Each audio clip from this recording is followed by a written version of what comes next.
एक ऐसा इंसान जिसने पूरी जिंदगी शिक्षा, पर्यावरण और समाज के लिए काम किया, जिसकी सोच पर बॉलीवुड की सुपरहिट फिल्म 3 इडियट्स का मशहूर किरदार फुनसुक वांगडू बनाया गया। मेरे बेटे की पॉकेट मनी तुम्हारी सैलरी से ज्यादा है। अबे बकवास बंद कर। बकवास तो ये करता था, एजुकेशन सिस्टम को बदलने चला था, दुनिया को बदलने चला था। आज वही शख्स दिल्ली के जंतर मंतर पर कई दिनों से भूखा बैठा है। ना कोई राजनीतिक पद, ना कोई चुनाव लड़ने की तैयारी, ना ही कोई निजी मांग। फिर आखिर ऐसा क्या हुआ कि सोनम वांगचुक को अपनी जान दांव पर लगानी पड़ी? क्या यह सिर्फ एक व्यक्ति का आंदोलन है या फिर यह देश के लाखों छात्रों, अभिभावकों और शिक्षा व्यवस्था से जुड़ा एक बड़ा सवाल बन चुका है? और सबसे अहम, क्या किसी लोकतंत्र में विरोध की आवाज का जवाब संवाद से दिया चाहिए या फिर चुप्पी भी एक जवाब होती है? आज इस पूरी कहानी को शुरू से समझते हैं। नमस्कार, मैं सिमरन पाटिल। सबसे पहले बात करते हैं कॉकरोच जनता पार्टी यानी सीजेपी की। यह कोई पारंपरिक राजनीतिक दल नहीं है, बल्कि युवाओं द्वारा शुरू किया गया एक आंदोलन है।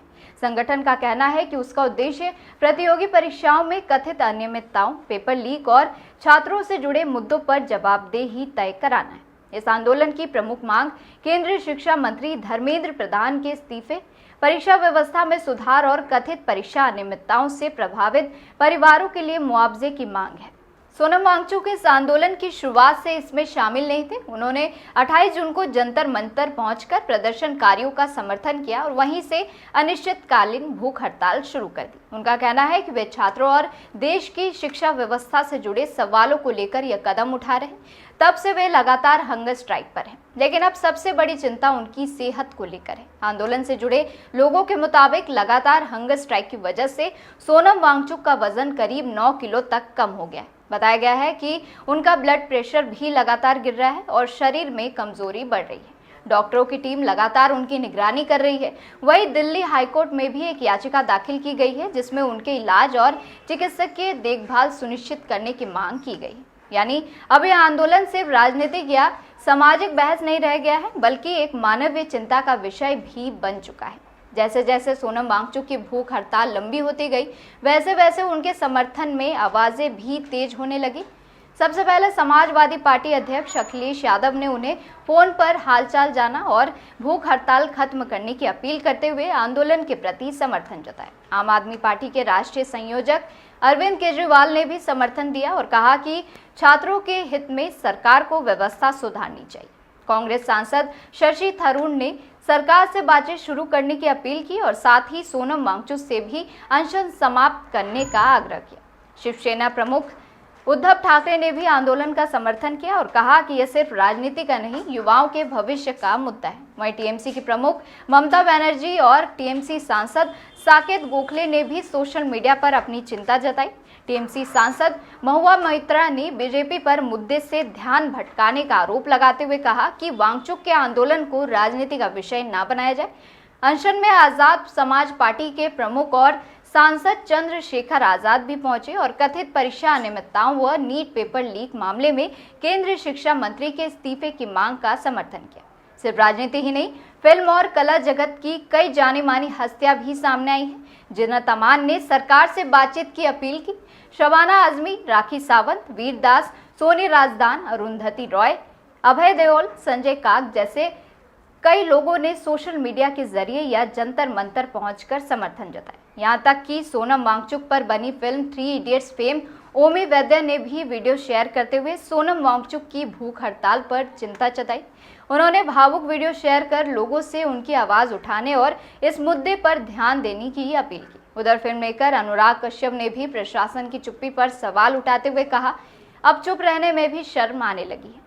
इनमें से स्वरा भास्कर ने मौके पर पहुंचकर प्रदर्शनकारियों से मुलाकात भी की। अधिकांश लोगों ने एक बात जरूर कही, आंदोलन जारी रहे, लेकिन सोनम वांगचुक अपना अनशन समाप्त कर दे ताकि वे लंबे संघर्ष का नेतृत्व कर सके। इस बीच आंदोलन कर रहे संगठन का कहना है कि सरकार की ओर से अब तक कोई औपचारिक संवाद नहीं हुआ है। दूसरी ओर सरकार की तरफ से इस आंदोलन को लेकर सार्वजनिक स्तर पर कुछ खास रिएक्शन सामने नहीं आया।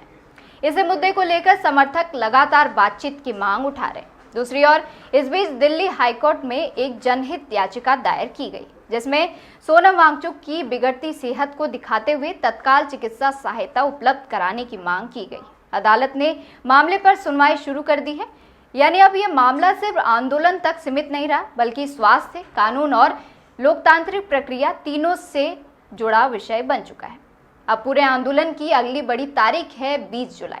कॉकरोच जनता पार्टी ने संसद के मानसून सत्र के पहले दिन चलो संसद मार्च का ऐलान किया है। संगठन का कहना है कि छात्र, अभिभावक और आम नागरिक इस मार्च में शामिल होकर अपनी बात संसद तक पहुंचाना चाहते थे। लेकिन इसी के साथ एक बड़ा सवाल भी उठ रहा है। जिस व्यक्ति का वजन करीब 9 किलो कम हो चुका हो, जिसका ब्लड प्रेशर लगातार गिर रहा हो, जो कई दिनों से सिर्फ पानी के सहारे भूख हड़ताल कर रहा हो, क्या वो 20 जुलाई को संसद तक पैदल जा पाएगा? इस सवाल का जवाब खुद अनशन पर बैठे सोनम वांगचुक ने सोशल मीडिया पर वीडियो शेयर कर बताया। उन्होंने इस वीडियो के जरिए लोगों से 20 जुलाई को संसद चलने के लिए अपील भी की। इसके साथ ही उन्होंने अपने स्वास्थ्य को लेकर भी बात कही है। नमस्कार साथियों, बड़े मुश्किल से आज फिर आप लोगों से जुड़ पा रहा हूँ 18वें दिन, क्योंकि आप लोगों के हज़ारों संदेश आए कि मैं अनशन तोड़ दूं, कुछ खा लूं।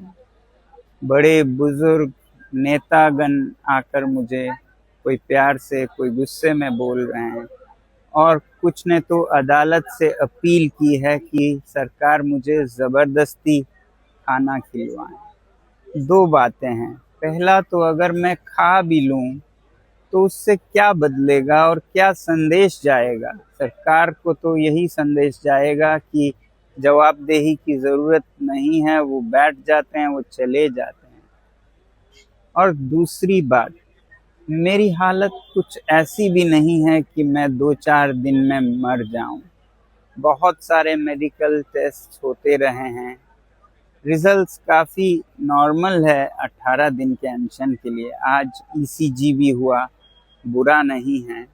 तो इसलिए मैं अभी कई दिन चल सकता हूँ। हाँ, कमज़ोरी है, मेरे मसल्स ख़त्म हो रहे हैं, मगर मेरा दिल और कोर अभी भी ठीक चल रहा है।